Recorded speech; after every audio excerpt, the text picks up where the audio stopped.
Patch notes just dropped today, and we're going to go over the stadium stuff. There's lots of little changes, and I'm going to go over which builds you should be looking out for. Starting off with the most fun change, we have Wonton Bomb Diva. If you haven't used this power before, essentially what you're doing is flying in the air and slamming down, and it actually does quite a bit of damage. My friend and I got rolled on a Diva doing this. And honestly, with this build, stacking with both armor and shield, I feel like it's going to put up a pretty tanky, viable build. Orisa also got some love. It looks like javelin specifically.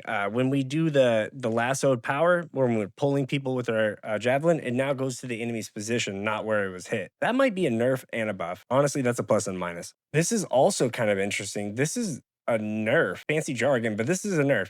Now shoots the javelin after 0.5 seconds, and the javelin spin must be ongoing to shoot. Canceling javelin spin will also cancel shooting the javelin. Nerf. They nerfed Orisa, which I don't feel like was too disruptive. Devs are saying that there's clunky interactions and they're trying to make it more smooth, but this sounds, I don't know how making a character worse makes it more smooth. May's secondary fire got buffed big time, and now it slows enemies. This is huge. This is huge. I honestly think we're going to see a lot more sniping May in Stadium. This isn't directly related to the patch notes, but Ana is building power. The power creep is real. I went against an Ana 4th round who had 660 something health, and they just keep micro buffing her. And now we've added the 15% epic, which is very solid. And almost on the exact opposite hand, correct me if I'm wrong, but I feel like Overwatch and the devs don't know what to do with Juno. Not that she's underwhelming. I'll have to check these stats, but I feel like I lose more with Juno than I do win. And I feel like she needs something, especially outside of missiles. Speaking of not being able to figure it out, Kiriko. I also love this dev comment. Kiriko's clone is reworked to serve a more utility-focused role rather than functioning as an overly lethal auto turret. Enough said. But it looks like they're doing some changes to the clone. They're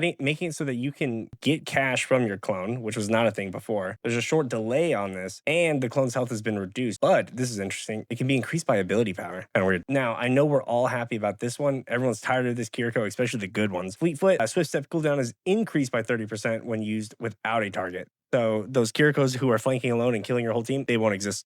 At least not as much. So in summary, Diva got a buff, Orisa got a nerf, May got buffed, big buff actually. Ana keeps getting buffed, Juno, confused, Kiriko, confused, nerf. Guys, thanks for watching. If you enjoyed this content, I'll be making tons of patch note content every time they come out. So subscribe, like the video. Thanks for being here. We'll see you next time.